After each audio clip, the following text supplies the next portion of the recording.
Welcome to the Forks Podcast, episode 9. We got a very special guest today, one of my favorite drummers, Daru Jones. Ladies and gentlemen. The man. I'm shy, thank you. Okay. Thanks for having me. Dude, absolutely. Man, what a treat. Michigan, right? Michigan born. Yes, sir. Played with probably some of my favorite artists in the world. Jack White, Sturgill Simpson, Esperanza Spalding, Pete Rock. My man. Yeah. My man. Nas. Dude, The list goes. The list goes on. It's man. really lengthy. It's I'm thankful, you know what I'm saying? Like, I was always told you can only do one job at a time. Exactly. So, yeah. you know, I remember when coming up as a kid, being inspired, and, you know, they asked me, who would you like to work with? And they always told me, only one person can do the job. So You are all around the Nashville scene doing hip hop. You're probably the pioneer of the hip hop scene, in my opinion. Wow. You play with my boy Gates. Oh, ooh, that's my man. Yeah, shout out to the homie Gates, make beats, you know what I'm saying? Hey, Check him out. He's on Instagram, and we actually had a residency at the Flamingo Club. Flamingo. I saw you guys there. Yeah. Oh, I've seen it a couple times, dude. It's But- a vibe. Thank you. But I don't want to take credit because I don't know. I know there's people who's been here before me, so I don't want to, overstep my boundaries. But I definitely think, I'm thankful for what I was able to bring to the scene, via New York. That's why I moved here from New York. And I'm thankful for what I was able to bring. And I just wanted to add to the scene. So I'm thankful for bringing the drumming with the DJ. I definitely brought that to the community. We need it, man. I seriously, Nashville's a beautiful place, excellent music scene, but on the real, hip hop, my love, it's not super prevalent here. And then one day, my boy's like, "Yo, we gotta go to the Boom Bap. The funkiest drummer in town's gonna be there." And it's like, okay, sure. Changed my mind, man. It was like, this guy lives in Nashville? Man. This dude right here, by the end of the night, I'm standing, this is your kid, this is me. Yeah. I'm serious. I went home and it just changed the way I played the drums. There was so much more space, so much more openness, and I couldn't get you out of my head. Started keeping up. I've seen you in multiple snares. It really is a nice pleasure to have a presence like you in Nashville. I'm thankful, you know what I'm saying? Like I said, there's a lot of talented people here already. We got the gatekeepers, and, shout out to my friends like Rich Redmond, you know what I'm saying? He's a good buddy of mine, and other people, that's been here. And I'm just thankful. Like I said, they've been holding the fort. I just wanted to come add to the scene. I wasn't trying to take nobody's jobs. You know what I'm saying? Right. So, I know it's the thing when you got a new guy moving in town, and regardless of the politics that I have working in my favor, I started to pay my Nashville dues. You know what I'm saying? It's just like, because you got the people that's been here, and like I said, that was my thing. That's what I wanted to convey. Because, when you go into a new town, people, they like, who's this cat? You know what I'm saying? So, and it's already a lot of amazing people here already. And everybody's kind of trying to hold their fall. But I was like, I ain't trying to take nobody's gig. I just want to add. And I'm thankful that I was able to bring something and start from the ground up. That was a challenge because, like, although I've had a pretty good career, I'm thankful, but I'm still paying dues in other ways. But although all the things that I've been able to do, I said start from ground zero. Because, when I came here, when I moved here, I thought by the politics that I have working out in my behavior, it would be a smooth ride, but it was totally the opposite. It was not. It was not. But I'm thankful that I, stuck it out, you know what I'm saying? And, I was able to bring something to the table. And, yeah. For sure, man. Definitely a positive force in the drum world. Like, you have this vibe and this expression on the kit that I thoroughly enjoy. And to what you just said, the space and like the movement and your own style, like that all kind of brings into Nashville something that I feel like a lot of these drummers have never seen. Wow. Well, you needed it. You're a drummer. Yeah, you're a drummer. Of course. So it's important for us when we get these work situations to play to in our environment. And it's about having a conversation. You have a front person. You know what I'm saying? We're supposed to be accommodating that front person. And a lot of times as drummers, we get it twisted. We get the mentality. Some of us, we get like, it's all about me. Right. We got to be a team. Can't be. You know what I'm saying? It's about being a team player. But you can have the attitude, but you may not get as much work as my man right here. Yeah. You know what I'm saying? but it's just about like when you're playing in jazz music, a certain type of jazz, like I know there's a lot of call and response.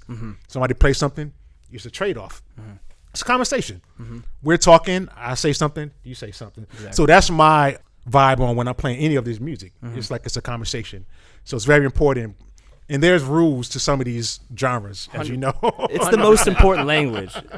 Yes. So you know, like I said, there's rules, and for me, like with the music that I play and the artists that I've been blessed to work with, I think one of the things that people recognize me is just paying attention to detail, also respecting the original composers. Right.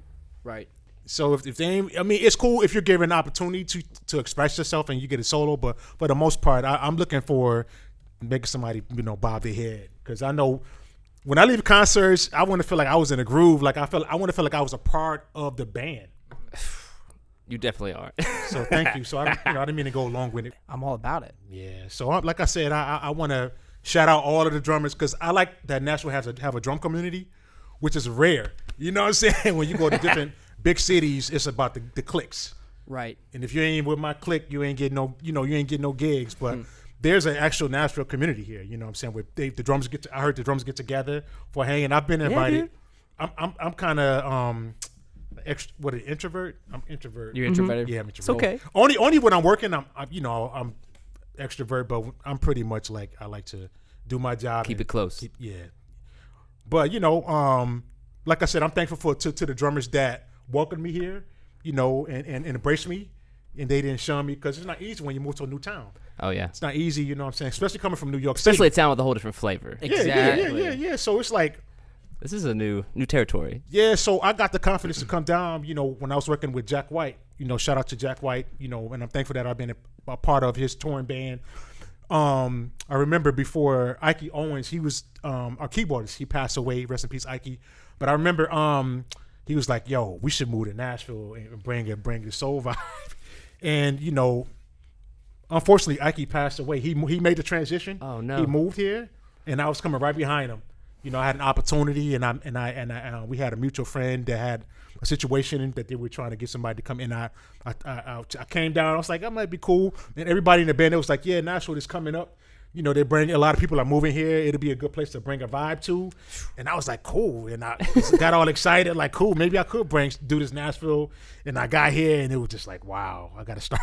I had to start from grace. Right. But yeah, I just want to shout out all of the drummers. You know what I'm saying? It's about working together. You know what I'm saying? It's just like, it just goes back to the basics. Mm-hmm. Treat your brother how you want to be treated. Exactly. You know, that's very important, and never judge a book by its color. Right? Yeah. Because I've been in situations, because we, like, as musicians, we meet people all the time. You just never know who that person know. 100%. And if you have a bad attitude, or if you're judging this person by the way that they look, or you like, man, the first thing people always say when you go to some of these cities, who you play with. It's like you won't even get a conversation, right, or you won't even get the respect if you haven't played with this person. This is like, nah. To me, that's not the attitude that I came up. My attitude is like, give everybody a shot, because you just never know. When I came in this community, you know, I just kind of hated where I have to always let people know who I work with, or they do their Googles and they find out, and then their whole attitude change. I'm like, yo, I'm still the same person. Like, you know, I Googled you. You're really awesome. It's like, man, you could have, come on, totally avoided that. Give me a shot at least first. And I'm an energy person too. You can tell, you know, when you meet people, the energy. So I'm just like, but I understand it. People, they want to hold down their throne, and you new blood. You know what I'm saying? Yeah. New blood. But you're cool, man. I've seen you at those community jams where it's all the young guys, the young dudes trying to make it happen. I've seen you pop in and make those connections with the younger crew that are very talented, by the way, at Flamenco and other places. Yes. It's cool, man. It takes a lot for a big artist to step down and just make it happen, and we appreciate it. You know what it is, though? You know, as kids, we went through the same thing. You know what I'm saying? We had our heroes. I got them. Yeah. And, you know, when you go to these concerts and you have an opportunity to get a picture with them or have a conversation with them, that's your last impression. So when you're in that position, what are you going to do? Step up. Are you going to be rude? Yeah. Are you going to be like, nah, I don't want to take a picture with you? Like, and so the first thing, I try to always put myself in other people's shoes. I think us as humans, once we do that, I think we would make some different decisions. Because you know, if the shoes are on your foot, you wouldn't behave. You wouldn't want nobody. So that's the first thing I'm thinking. So I used to go to jam sessions, and I know what it is to be in a room. You see everybody getting caught up to the stage. You're like, man, I want a chance too. You know what I'm saying? So that's very cool. Shout out to Angela for allowing the Flamingo. That's the whole community. Yeah, seriously. You know, they allow other people to come up and express themselves. We need that outlet. You know what I'm saying? Because it ain't nothing like going to a jam session and you see all these amazing players, but nobody calls you up. it makes you feel some kind of way. Right, yeah. And if the only form of expression was jazz and not hip hop, bringing that in, that hey, play over this track, and there's not a lot of places to just improvise and express yourself like that. But you hit it right on the spot, and that's what it is. You go to certain jam sessions, and it may be a certain genre or style. Right. They may be like, yo, he's a rock drummer. He can't play, but give him an opportunity. You never know what he's going to do. Try it out. Right. Try it out. Let him get it in. You know what I'm saying? So that's what it is when you go to some jam sessions. They don't really have the super, they say it's open, but it really ain't. They really only calling their friends up that can play the if it's a jazz. But you just give people a shot. You just never know. So that's my. I love that. And you got to take chances too. It's not all about, you just got to put yourself out there. Man, I know being living in New York City is because there's so many amazing drummers. Everybody's waiting for their shot. They're waiting for you to slack. They're waiting for you to make a mistake so they can take your job. So there's so much pressure. You got to come with it. You know what I'm saying? You got to come with it. But at the same time, once you show and prove, you get that respect. Mm-hmm. And show and prove to me is playing from your heart. Because anybody can just look at what somebody else is doing and say, okay, I want to do that. That's easy. But cheaters never win. Right. Cheaters never win. And to me, what resonates more with people is when you're playing from your heart. You can be a terrible singer, but if you're singing from your heart and you give it in your all, the people, they're gonna. You're getting goosebumps. Yeah. The music has to flow through you. You got that's first. That's cool that you made that move to like a smaller kind of, music hub that is kind of like experimenting with everything, and it's not just country music, y'all. It's not. Don't get it twisted. But you know what? When I first moved here, I had to find a community. I was like, yo, I got here. Where's my scene? Yo. But then eventually I had another close friend of mine that grew up in Michigan as well, Josh Ellis. I don't know if you're hip. Josh Ellis. Shout out to Josh Ellis, my man. That's my guy, Josh Ellis. So I knew him as a kid. I knew him on a come up because him and my cousin, they had a crew. They used to get busy. So Josh, he was one of the cats that took me around. He took me to, when I came around, that's when Josh was playing with a singer called Imani. Okay. And they was playing that, what's the spot downtown in the alley? Printers Alley. She would do, I think it's every weekend they played there. Okay. So I got a chance to see all of the, the soulful players, Brandon Newsom, a good homie of mine. Percussionist, that's my man. We actually played in a couple of situations. So I got a chance to meet. I was like, yo, this is a community. And then they turned me on to the Sunday night show at the Fire Spot. Mm-hmm. And I was like, this is what I'm talking about. Yeah, dude. At that point, it was magic. You and a DJ and maybe a percussionist. It was before that, actually. Even before that. So the Five Spot, the Sunday night show, that's when a good friend of mine, Jason Eckerich, they would do that every other Sunday, and he would bring the soul artists to come in town. I was like, oh, okay, this is where the community. And then a mutual friend of mine's, originally from Detroit, but he lives in LA. His name is DJ House Shoes. Oh, House Shoes. Dilla. House Shoes. Him and Dilla, they were really tight back in the days, and I think House Shoes used to give Dilla vinyl to sample from. No way. That's a lot of history. What? So I remember telling House Shoes like, yo, I moved to Nashville. Like, who do you know in the community? Some cats down here, and he was like, yo, I got the perfect people I'm hooking you up with. He connected me with DJ Bose. Bose is a part of the collective here, the DJ collective. They run the Funky Good Time and the Boom Bap. So it was Bose, Case Bloom, shout out to Case Bloom, and Rate Wonder. Mm-hmm. Those are three. They are the architects of the Boom Bap, and this which is like a monthly event they do once every fourth Saturday. Yep. Third or fourth Saturday, and they will bring like a known DJ.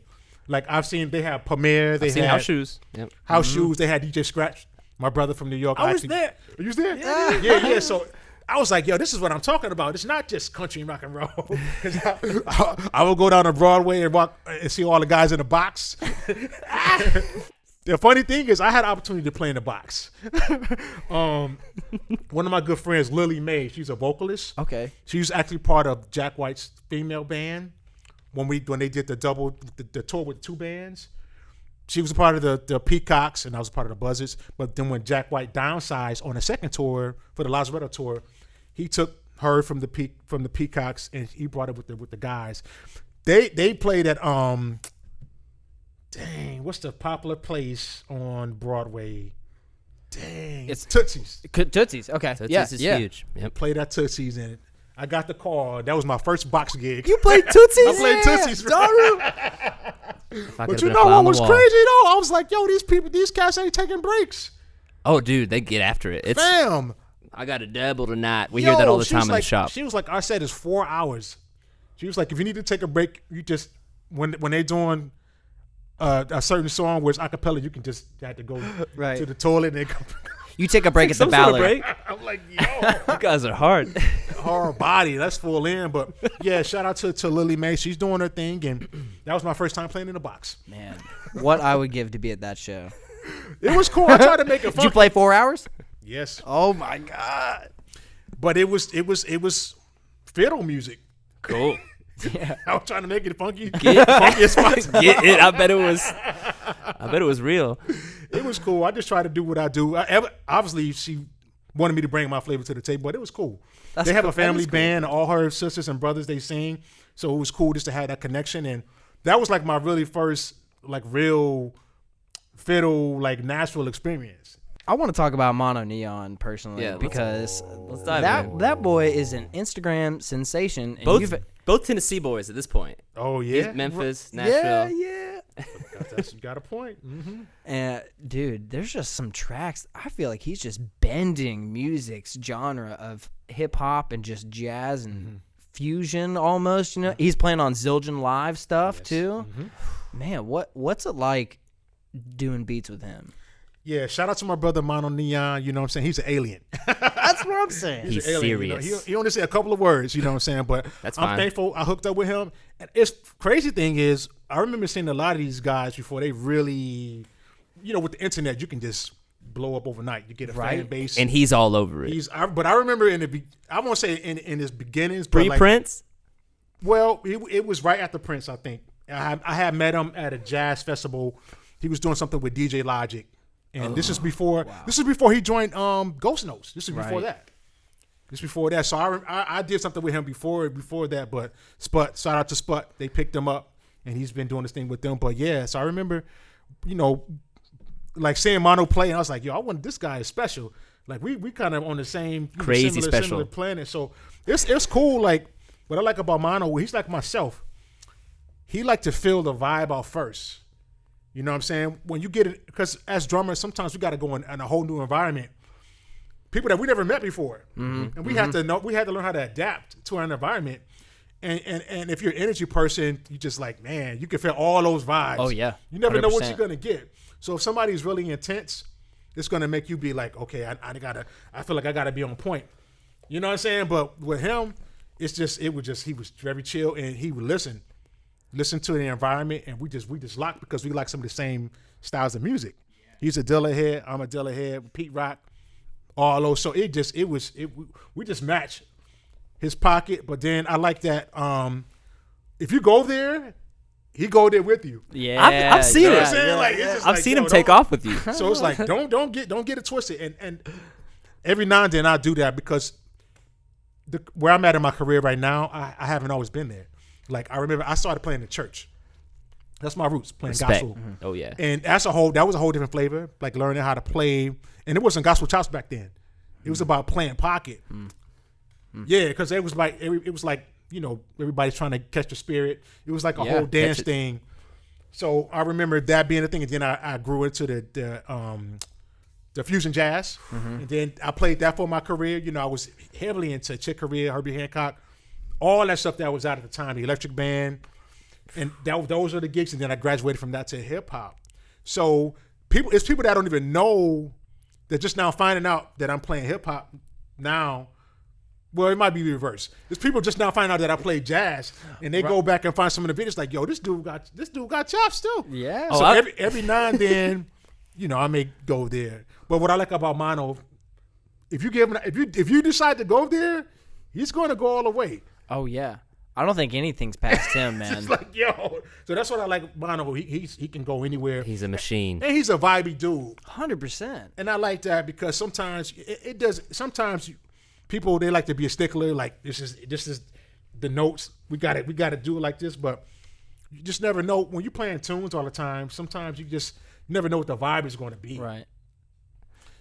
It's got to be relaxed. Oh, gotta yeah. be relaxed. Yeah. So I like that. I like people that's like vibey. For sure. Especially in regards to style. Let's talk about it. Both of you have a crazy wardrobe. Thank you, bro. You guys kill it. Thank you. And like to see you two on stage together or like performing together.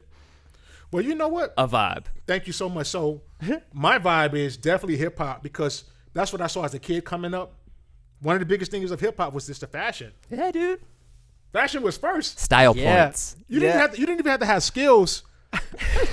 You know what I'm saying? You did, but if your swag was so dope, it's okay. People were just like, "Yo, this cat got the ill look." Right. And it was a plus if you had skills. I'm gonna take that back. Back in the days, you definitely had to have the full package. You definitely had to have your own swag, and it was about being authentic and having your own voice, which is rare. You know, rare nowadays. But back in the days, so it was a breath of fresh air to see somebody to have, you know, a similar background as far as style and be authentic. Super authentic. Because you could tell Mono was influenced by a lot of different things, but you could tell he put tidbits of this person and he got his own thing. And that's the same thing that's what you got to do. Yeah. So it you know, I just think it's to each his own. Some people, they just want to be the session musician. Right. Some people, they just want to be the greatest at chart reading, but that's not what I feel like my lane was or my mission. So just find out whatever it is. But if you want to get certain type of work and if you want to be remembered, then, you know, you should definitely, you know, try to be authentic because those are the guys that's getting extra calls. I mean, you're leaving some sort of legacy, and when music transcends to style, man, I dig it, dude. You want to be remembered, you know. I love that. I appreciate it. Just like in hip hop, they had a terminology saying they like don't bite off me. That means don't copy. Yeah. So like if you went into the room and somebody else had the same clock necklace, or Kango or the same, that was a problem. You was about to get in a fight. The same thing for award shows. You know, people spend all this money because they want to stand out and be different. You know what I'm saying? They don't want nobody having a Versace, whatever it is that they have. So I think it'd be great if we had more of that in this community. Right. I don't think there's anything wrong with, you know, being inspired. You see your idols, but, you know, don't take somebody's entire DNA. Make it your own. Make it unique. Yeah. Play off of it. Learn from it. Use it. Don't abuse it. Yeah, because like, man, I don't mean I feel like I'm rambling. Dude, so go much. off, man. But all go, baby. I just talked about this recently too on an interview. I remember seeing the Buddy Rich Memorial Series concerts, the Volume 2, with Steve Gadd, Vinny, and Wecco. They all played Yamaha kits, right? And they all had the similar setup. But Vinny had different type of CADs on his drum kit. He had the black oil. You know what I'm saying? Wecco had, and Steve Gadd. But you could tell they were influenced by Steve Gadd. That's why Steve was in the middle. You could tell by the flam and some of the chops, like, okay, they definitely, but they all had their own voice. Right. They didn't just rip from him. Right. Wecco's touch made him have a different nuance from Steve. Vinny's touch, it's all these little nuances. It all stacks up. Yeah. And adds to it. So it's like, all right, they had to have the Godfather in the middle, so it ain't nothing wrong with being inspired by the Godfather, but still try to make something, you know, make something of your own. Right. We can't all be the same person. No. Because it'd be boring. Yeah. Like I would have been upset if I walked in here and you had the same shirt I had.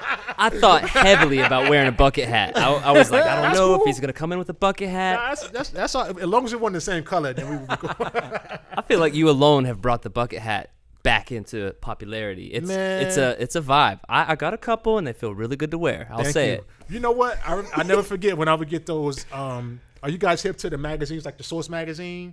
I've seen it. Yeah. They were a huge '90s magazine. Like it was like the news for hip hop. They would profile all of the whoever was popular.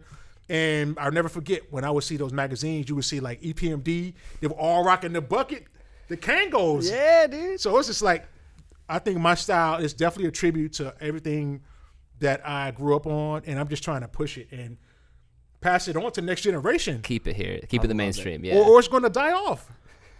Someone's got to do it. Don't let the buckets die off. That was the thing. Like, if you had a Kango on, you was fresh.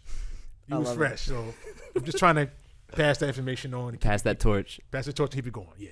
I saw Ghost Note with their other bass player before Mono Neon, and dude, they rip, man. It's and he had a steel drum player too. Yeah. Oh yeah. Was it Jonathan Scales? Yep. Oh, Jonathan Scales, dude. That stuff was killing. That's some different kind of music too that I'm really into. You know what's crazy? I actually played Caribbean music in my career. I played in 2 steel drum bands. I remember when I lived in Pittsburgh, I worked with Phil Solomon. So the stuff that I was seeing Ghost Notes, I was like, man, I was already doing it. Yeah. But you know, it was cool to see somebody else do it. Oh, he's so good too. But yeah, I was doing the same thing with the steel drum band. We was playing fusion, the same stuff. So I was like, dang, they brought this back. But it's so cool. Like they really was making it funky. Yeah, no, totally, man. And Sput, just the transition from the drum set to the keyboard now is kind of a totally different vibe. I got a Sput story for y'all. Oh, give me it. What's up? Shout out to Sput. So crazy. I remember 2008, or it might have been 2009. I was the music director for Talib Kweli, Brooklyn MC. He's a part of a group called Black Star. I was his music director, and What?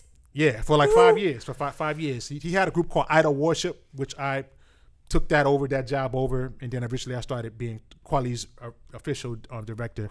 But we were playing a festival called South by Southwest. Are you familiar? I've heard of it. Oh yeah.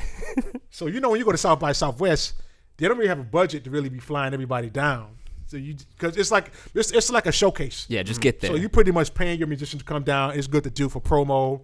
And I'll never forget, I don't know if they had the budget to bring their band, and we had to end up getting somebody local to play keys. And I remember Kweli asked me, like, who do you know some cats down in oh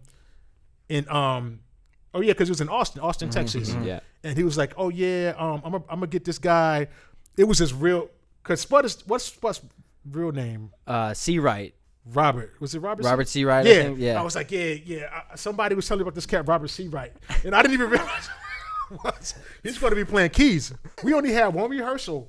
We had to learn all the Talib Kweli's music in like 2 hours before the show, and Sput killed it. That's awesome. Playing keys. Younger Sput. Youngest, but I didn't even realize this was the Sput that was the drummer Sput. It wasn't until I was like, oh. You didn't make the connection? I didn't. It wasn't until I was like, yo, that was you? And he was like, yo, we actually played a gig together.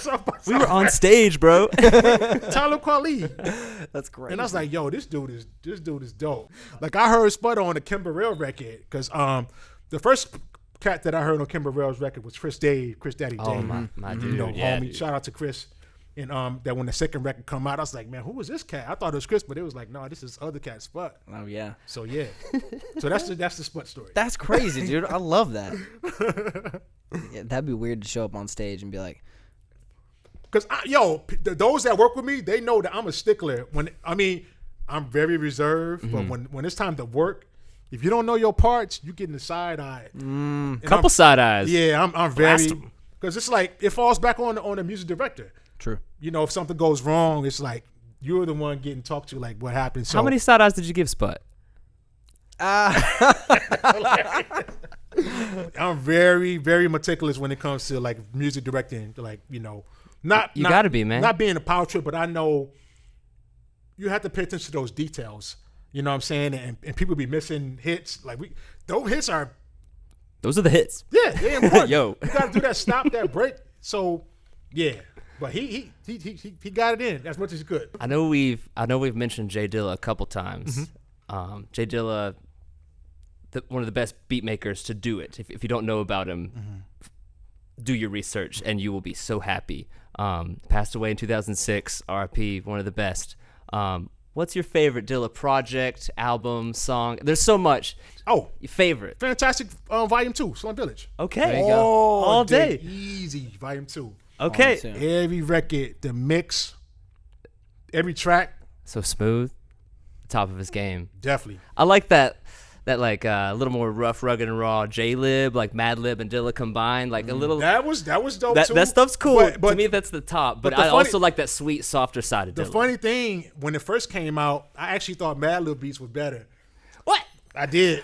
I mean, I'm a Because Mad Lib head, so I love I can Mad Lib understand too, that man. thought On that process. record, Mad Lib came with the heat. He came, but it wasn't until later, like that I can appreciate his versatility. Oh, dude. Because when you used to his, I don't know if y'all heard the different beat tapes. Oh, yeah. So Dilla has a lot. JD, you know what I'm saying? He would make these beat tapes. You know, they would call the batches, like 24 batches, Man, each of those tapes, you can tell whatever it was just versatile. You could tell the beats that the tapes where he was just playing keys, the synthy, the real synthy sound. Space. And it sounds like it sounds like the music that's out now. Not all the music, but like the EDM hip hop. He was already doing that stuff. I was thinking that the other day. He was so far ahead of his time. I mean, not just in that way, but every way. Yeah, but then some of the other beat tapes, you could tell he was just doing, the samples. Then on the Donuts. Oh, don't talk about the Donuts was all breaks. No drums on top. Right. Ooh. And I mean, think about the situation he made that album in. He was on his deathbed in the hospital, and he's putting beats together. His mom's bringing him records. Ma Dukes, shout out. And he put out one of the best albums of all time. Definitely. It's in my top 5, and it's never gonna leave.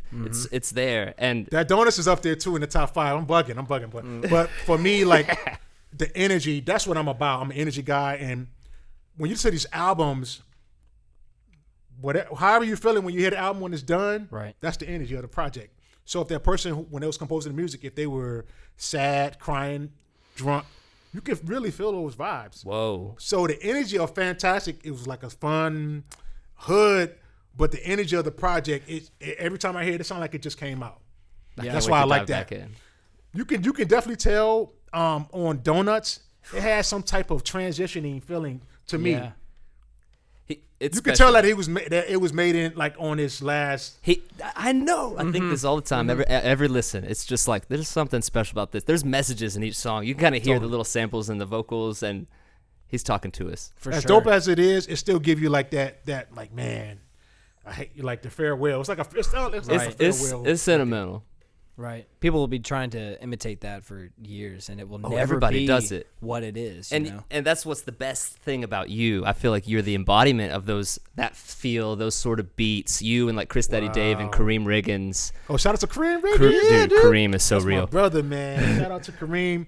As y'all don't know, Kareem was definitely a part of some of the early Dilla stuff too. Oh yeah, they're connected, producing Roots together. On the Welcome to Detroit. Are you hip to that record? Oh yeah, first vinyl of Dilla's that I purchased, and I got goosebumps. Some of the most sloppiest patterns that he's produced is bleeps on that and record. bloops patterns. Yeah, it's that record was ahead of his time. It's like early 2000s. But yeah, I want to shout out Kareem Riggins. Yeah, another amazing and established drummer and producer. He's amazing. I gotta ask you like you're a fan of sweets, but you asked for the vegan sweets. Are you vegan? You need one? I feel like a snack right now.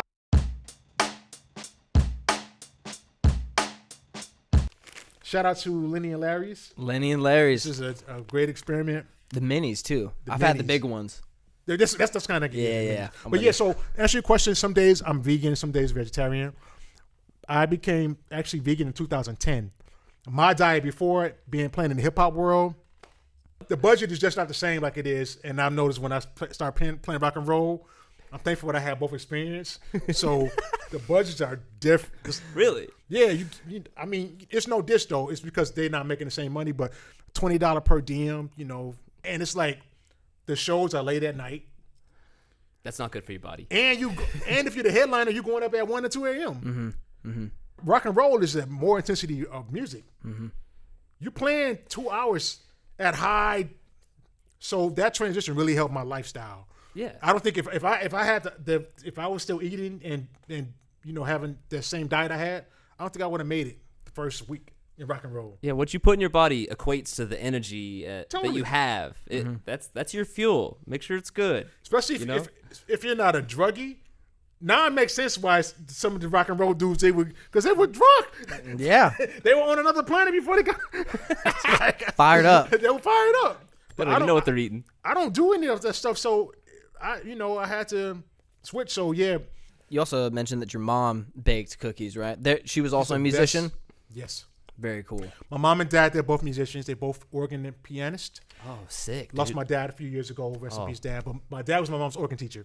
Oh, wow. Cool. That's how they met. So, my mom, she still plays, you know what I'm saying? She's a musician, and she bakes cookies like the best baker in the world. What else we got in here? Do you have any fan questions, too? Oh, you want to dive into some fan questions? Yeah, all right. With one. This is Clark Wayne from Nashville. Okay. Clark asks, what was your first drum kit? Ooh. This is a big deal. Pearl. So my church, we had a Pearl, and then they got a Yamaha. They got the with all the times, but the Pearl was like the first Pearl. And you got reason to play drums. Right. Shout out to Pearl. I wouldn't play Pearl nowadays. Little asterisk beside that. We'll cut it out. It ain't because the drums are bad. It's just like when you're a kid, you do stuff as a kid, and I just Yeah. It seems like you found your home. Yeah, well, DW, PDP, they're treating you so well. Thank you. And you're treating them well, it seems. You know, I'm thankful. I'm glad that I'm at DW because I've considered them the Rolls Royce of drums. Oh, dude, for sure. Because they were making the crazy shells. So shout out to Scott Donnell, Garrison, and the whole DW crew, Jules, Thomas. I'm honored. I'm excited. When I got the opportunity to work with Jack White, I was like, I need to have upgrade on everything. Let's go. And also, I need to have something that was going to be sustainable for rock and roll. Yeah. Because some of the stuff that I was using was breaking. Yeah. But I remember seeing all my rock heroes, Definitely. like Bonham. When I seen the ads, they all have Peisty. I was like, I need to follow suit. If I'm playing rock and roll, I want to keep that tradition going. So It only makes sense, man. Peisty guy. Yeah, man. It's a lifelong journey, man. From the first drum kit till your Grammy kit. Yes. You know what I mean? Yeah. But shout out to all the companies they making. Let's just say we need to keep the stores, the mom and pop stores alive. You heard it. You know what I'm saying? And shop local. when I grew up, when I got exposed to like all of the signature stuff that was coming back then, it was huge. Like Wecco had a stick. They all were Vic Firth. They had Wecco, Steve Gadd. But it was like, all right, some of those guys were my heroes, but I tried all of the sticks. I didn't just use what my heroes used because I felt like everybody got different body type. Different hands. I remember the Preach. Buddy Rich sticks were dope, but they were mad long. Remember the Buddy? Yeah. You ever seen the Buddy Rich? Yeah, but like exactly what you're saying. Like I would never play Buddy Stick. Like you got to be able to put your hands on it, try it. So that's the thing. The mom and pop stores is what gave me the opportunity because they had all of the new stuff. You know what I'm saying? I'm with it. So I was like, let me try this stick, even with the drum heads. Mixing and matching. What works? Find what works for you. Pinstripe might be cool, but then you get it. The only way you can do that if you go in the stores and try the stuff out. Right. That's the fun part too. Yeah, so it's important to shop at your local mom and pops, especially the independent ones because they're gonna have the heat. We got the heat. That's right. Folks got the heat. There's nothing wrong with shopping online. We in COVID now, so we ain't got no choice. Truth. But when you can, go to the shops because we need that support. That's where it all come from. Drum gear is very important. It is. I got another question for you, Daru, from my homie Charlie Walker. Shout out to Charlie Walker, great drummer, friend of mine. He says, "What is your favorite BPM to play?" I got one in my head. Important. I know. Dang. You got one of them Dr. Rhythm joints or something that we can tap this joint out? Ooh, who's got? Because I want to say, take a guess in your head. Mine's somewhere around 90. I was about to say 90. Oh man, I'm 110. 110? 110. What is 110? I think That's so. a little fast. It's a little fast. So me right here. Is that 90? That's 90? Let me see. That's 110? That's 110. That's fast, brother. Ooh. That's on some Clyde Summerfield. Yeah. He's so close. 90. 90. Yep. Boom, boom, 'Cause you got boom, that, boom, boom. that bounce. That primo bounce. That Yeah, I guess I'm more like, oh, okay, cool. We're just getting into the track. Okay, sweet. Yeah, you own some jam band. I mean, look at me. I'm listening to Butcher Brown right now. Ooh, shout out to my mans and Butcher Brown. They doing their thing. Corey Fonville. Harrison. I see you. Yep. But yeah, 90s. Yeah. 90. I Every love it. time. I love it. I got man. one. This is from Pete Willy Wonka from British Columbia. Interesting. Will getting a hi-hat like yours make me groove harder? The answer is yes. Nah. You know what's funny? What it will do, though, it will give you some versatility. If you want to have a different, because the hi-hats, the bottom is heavier Oh, yeah. and the top got the holes in it. That black bottom. So it give you two different sounds. Yep. Oh, I got a pair myself. They are fun to mess with. Thank you. Yeah, and I like the lo-fi sound. And That's I also like mix. Have you tried? Do you have the whole set or just a hi-hat? I just got the hats, man. Nah, I tell people to get the whole set, only because you can mix it up. Okay. Right, Those are switch all- a bottle. they're all 12s, right? Yo, if you put the All ride, 12s. if you put the ride on the bottom hi-hat, it sounds like a 14. Oh, Oh, dude. It's not lo-fi at all. It's killing. Okay. I mean, I've tracked with those hi-hats, bro. What? oh, right. Flying in on some more questions. What music are you really digging right now? Still hip-hop. You know what I'm saying? Still Hip-hop all day. always. But I'm listening to a lot of instrumental hip-hop. Beat tapes, you know what I'm saying? All Yeah. day, like still Dilla stuff. And if some new producers out there that's dope. The homie Ali, Twami's dope from Atlanta. Oh, I've heard young Twami, dude, yeah. you know what I'm saying? He's dope. Knowledge. Knowledge is everything, man. Knowledge. Are you kidding me? So a lot of instrumental stuff still. That's cool. Some soul stuff. I like the Anderson .Paak stuff. It's dope. Love Anderson Some .Paak. soul stuff. I mean, I'm still listening to like Police and like all that vibe. Because to me, that's what got me. That's what get me excited. Stuart Copeland. Stuart Copeland, and it just makes me feel a certain way. Some of the trap stuff now is cool, but it's just like eating snacks. Whoa. I like that analogy. Yeah, dude. So I for the times that we're living in right now, I need something that's gonna make me. Exactly. That feel good from the past that you know Totally. would put you on that level, that feeling, that vibe. Yo, when I put James Brown in, stuff sounds like it just came out. It's over. Yeah. It's, you know what I'm saying? Like the big payback. The big payback. Like all those records. That's the stuff that I'm listening to. Just a lot of instrumental. Shout out to Pete Rock, stuff that he produced, and I'm thankful that I play in his band, but all that stuff, instrumental. Cool. Because it's really hard to find, unless you listen to gospel, but it's really hard to find lyrical content that's edifying. Dude. I get it. Subject matter. Yeah, subject. Because it goes in your body, and it's like you are what you eat. It's like the food we were talking Like the about. food, bro. If you eat, You're putting in your brain. yeah, you are what you eat. Deaf music actually it goes. I think it goes hand in hand on how we behave. Same, yeah. With music, it goes the think same a way. certain way that eventually those thoughts will become a reality. Same thing with music. Yeah. And I think it's still a balance because I still like MOP records. I'm not sure if y'all familiar with MOP, one of my favorite hip hop groups, but they're hardcore. I'm gonna get on it. I'm gonna get on it.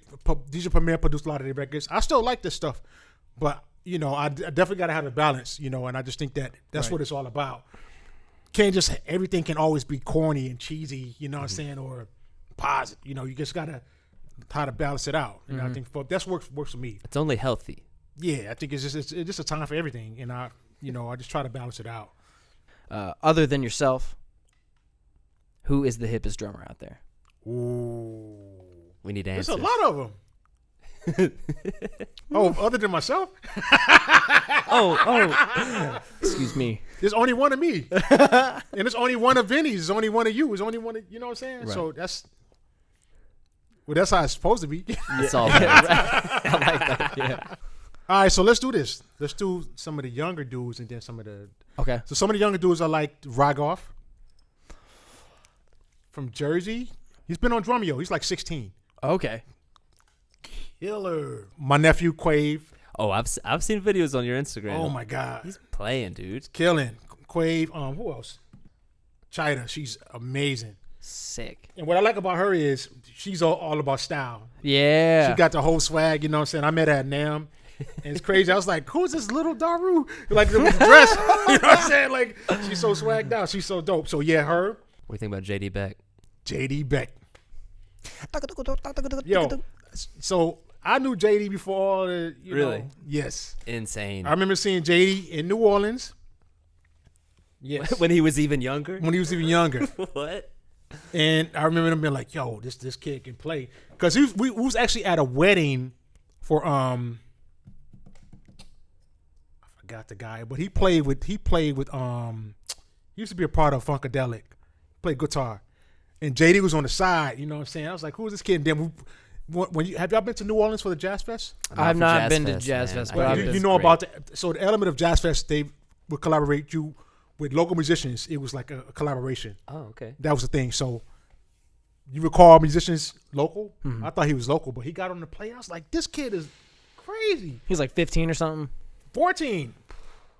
I was like, yo, he's gonna be the next dude. He goes in. And then soon, like the year later, we started seeing him at the because when you go to PASIC and NAMM, everybody's showing off at the booths. Mm-hmm. So he was one of them cats. You got on. It's like you would see him at the conventions, and next thing I know, he just started blowing up. And I remember seeing him.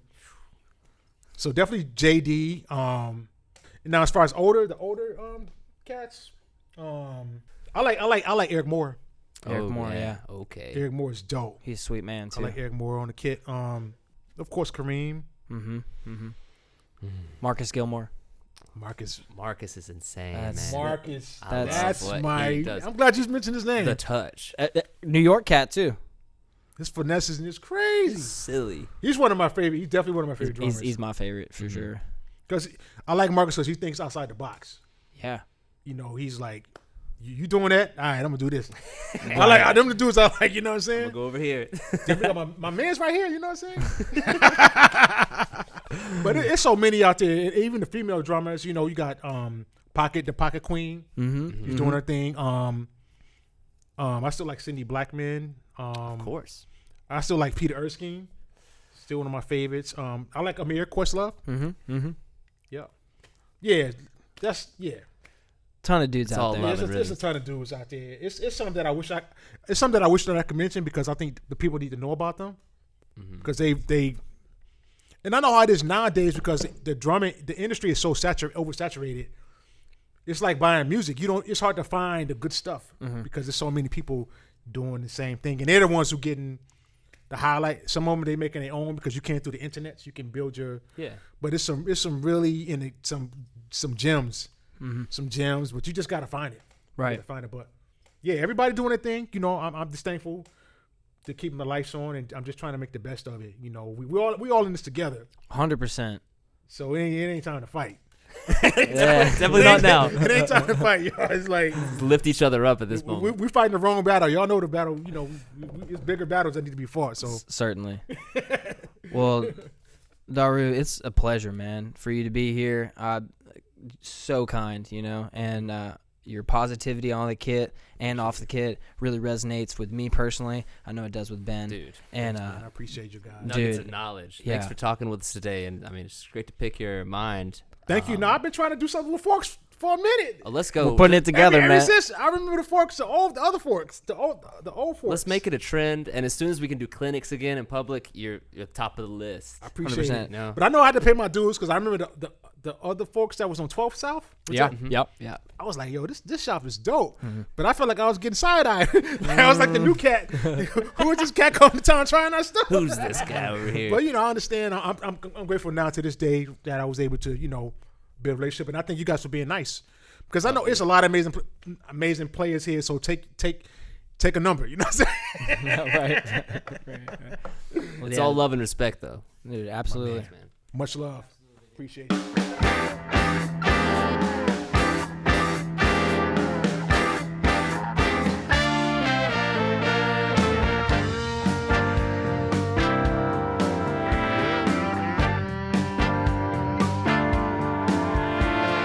Okay? Yeah. Sorry. It's all right. It'll work. I don't want to make you do it all again. Are you sure? Yeah. I don't mind doing it again. I'm here. You're good.